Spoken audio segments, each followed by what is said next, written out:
Hello, econ students. This is Mr. Victorine. I just wanted to make a quick video and help you with this particular worksheet, 4B supply and demand practice. So there's some problems in here. It's the one that looks like this.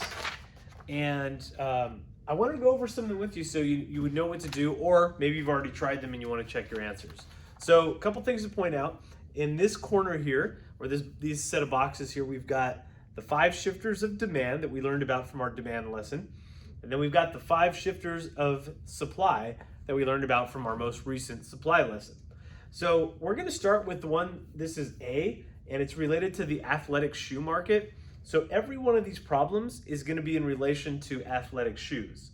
So what I want to do first and foremost is, you see your graphs here, and then you've got price and quantity with a couple of arrows. So I want to make sure that we label everything first and foremost. So what I would recommend is go ahead and label the supply and demand curves first. Remember, demand is downward sloping, so demand to the dirt, and supply goes upward, so supply to the sky. So let's just go ahead and label these real quick so we don't get mixed up or we don't get confused. So I'm going to mark them all on every graph here, supply and demand. And let's go ahead and start with problem number 1 here. So you've got a situation that says the price of rubber increases dramatically. So we can try to think about it in terms of what's going to happen. Is this going to impact the demand for shoes or the supply of shoes? Well, I'll give you the answer. It's actually going to impact the supply curve here. And our specific shifter, even though they're not asking you, is the price of resources. Because rubber is a resource used to make the sole of the shoe. So as a result, if rubber's becoming more expensive, the suppliers are going to want to supply less shoes because now it costs more to make the shoes. So as a result, the supply curve is going to decrease, which is a shift to the left.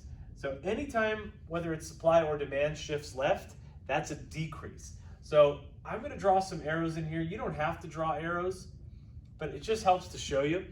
So our initial point, our original equilibrium point, I'm going to label A. But we're not there anymore because of the shift. We moved over here. So we've now got a new equilibrium point, which I'll label here as well. Okay. And then we got Q sub 1 and P sub 1. There was a mistake there. And based on that, what has happened, this is our next part here. They're asking about price and they're asking about quantity, which I'll write out here. Price and quantity. And they want to know, with each of these, did they go up or down? That's what the arrows are for. So as you can see, going from here, A to B, we've moved up in price. So the B point is now higher, right? And we see price here on this y-axis. So price is going up. So you would circle the arrow. I'm just going to write it out here. You would circle the arrow that's pointing up. And then in terms of quantity, we've gone from A to B, and we're moving to the left, which means that is a decrease in quantity. So quantity is going down. So I'm going to draw the down arrow and circle it. And we have just completed problem number 1. So number 1, all done. It's a supply shifter. Supply is decreasing because this resource, rubber, is getting more expensive. So the price has gone up as a result, and the quantity has gone down. Let's take a look at number 2 over here. So a movie increases the popularity of athletic shoes. So let's say a movie comes out and now these shoes are more popular, more people want them. Would that impact supply or demand? That is going to be a demand shifter, right? So now the consumers are demanding more of these shoes because they're popular. And our specific shifter here, if you really want to get technical with it, is taste and preferences. And you'll notice it says trendy in parentheses. That's definitely what's happening here. This movie has made these shoes trendy and everyone wants them. So our demand curve is going to shift, and in this case, demand is going up, and anytime something goes up, that curve will shift to the right. So I got my new demand curve here after the change, and this was our original equilibrium here, point A, but now we have a new equilibrium point after the shift, which I will label B, and I'm going to go ahead and label these as well. So once again, we've identified our shifter and we've identified the shift.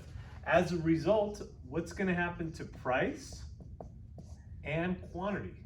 We've got the arrows in our book here on our worksheet. Okay, so going from A here to B, once again, price is increasing. So we're going to draw an arrow up. I'm going to draw an arrow. You're going to circle the arrow. And then now we are moving to the right. We've gone from A to B and we're moving over here to the right, which should tell you that quantity, what's being demanded here, is also increasing. So we're all done there. That's it for number 2. So price has gone up and quantity has gone up. And when you draw these graphs out, it helps tell you what happens to price or quantity. So remember, anytime there is a shift to the left, that is a decrease, generally. At least that's going to indicate a decrease by going to the left. And when we move to the right, that's going to be an increase for quantity at least. Now price might fluctuate, but if we go to the left of our starting point, quantity goes down. If we go to the right of our starting point, quantity goes up. All right, let's take a look at number 3 over here. So number 3 says, the price of sports sandals drops drastically. So we're going to operate under the assumption that these are also athletic shoes. And as you may remember from both of these lessons, the one thing that does not shift the supply curve and does not shift the demand curve would be a change in price. So what's happening here? The price of sports sandals drops drastically. That is going to be no shift. Instead, what we'll get is movement along the line.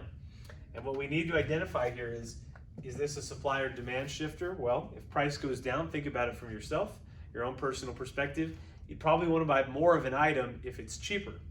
So there's no shift because it's a change in price, but we got our starting point here, equilibrium. What would happen in this scenario is rather than the demand curve itself shifting inward or outward, all we're doing is getting movement along the curve. So there's our new point. From A to B, we're still on the same curve because remember, price doesn't shift the curve. And instead, what's happening is that at a lower price, people are going to want to buy more of it, right? Or more people are going to want it. So that's what happens here. The price has gone down and demand has gone up. So in terms of our price and quantity, well, they've already told you, number 1, what's happening to price. Price went down, okay? So we'll circle the down arrow. And in terms of quantity, what's happening to the quantity that's being demanded here? Quantity is going up, as represented by the fact that we have moved to the right of our starting point, point A. And that's it. We're all done with question number 3 here. Let's take a look at number 4. So number 4 says, 2 athletic shoe companies enter the market. Production begins today. Okay, so supply or demand shifter. I would be thinking right off the top of my head, without even looking at these 2, that if there are 2 suppliers instead of 1, that means that there's going to be more product available. So that's exactly what it is, and that's a supply shifter. If we go back to our initial chart here, what's happening is the specific shifter is the number of sellers or competition in the marketplace. So with 2 people making, or 2 companies making shoes instead of 1, the supply is going to increase. And anytime supply increases, we have a shift to the right. So I'm going to label the new one here. We got our starting point of A, equilibrium, and now we have shifted and moved to point B, and I'll draw the arrows to show that as well. Okay, so there we go. There's our new shift, a supply shift, because with more than 1 supplier in the market, we are able to make more shoes. So what happens to price as a result? Well, if we look at our graph here, going from A to B, we're moving downward on the price axis. So that means that price is going down. Go ahead and circle the down arrow.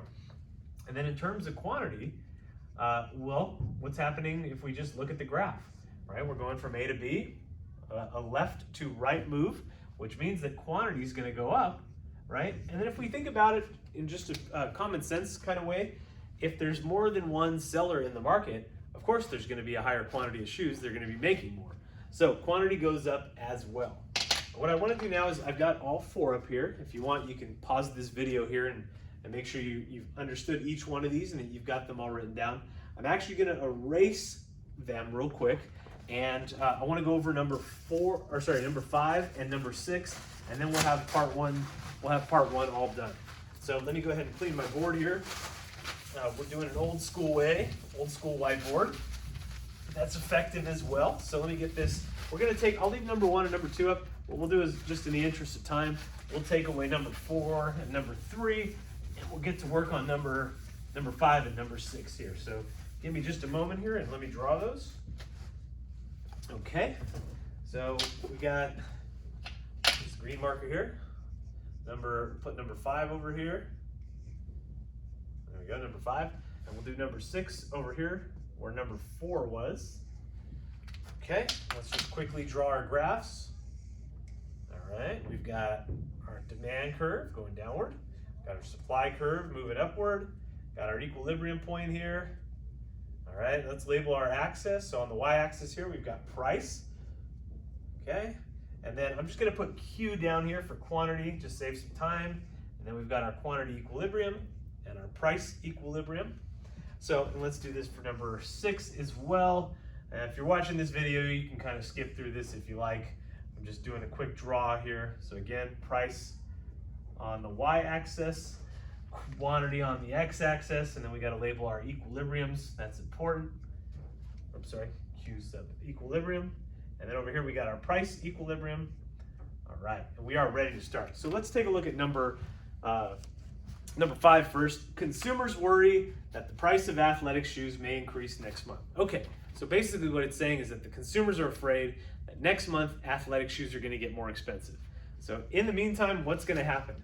Well, if you think something's going to get more expensive that you wanted to buy, you're going to buy it now before the price goes up.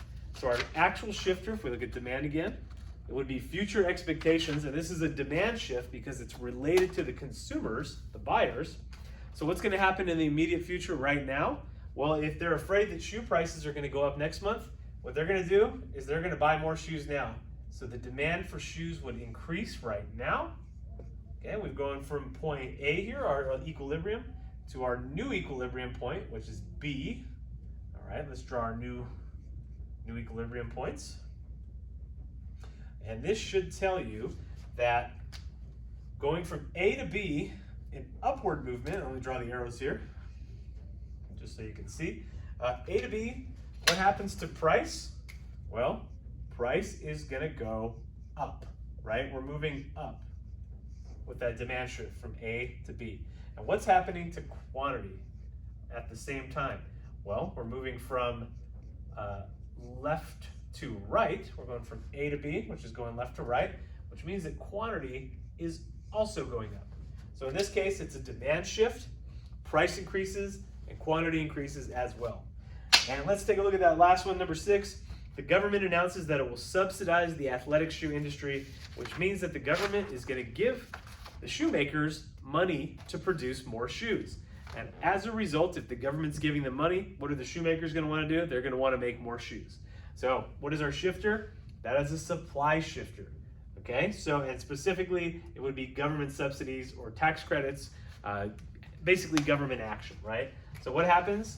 The suppliers want to make more because the government's going to pay them to make more. So our supply curve is going to increase, shift to the right.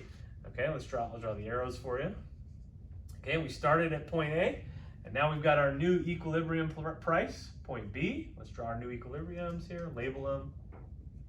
There you go. Okay, and as a result, just looking at your graph there, A to B, we are moving downward. So what happens to price? We're moving downward on the y-axis, I should say. Price is going down, so let's circle the down arrow. And what's happening to quantity? Well, we are moving from the left to the right, from A to B, and that tells you that quantity is increasing. So circle the upward arrow. So there you go. Those are all 6 problems in the first part of this video, which was the shoe industry. So hopefully you did well. Hopefully this helped out and you were able to check your work.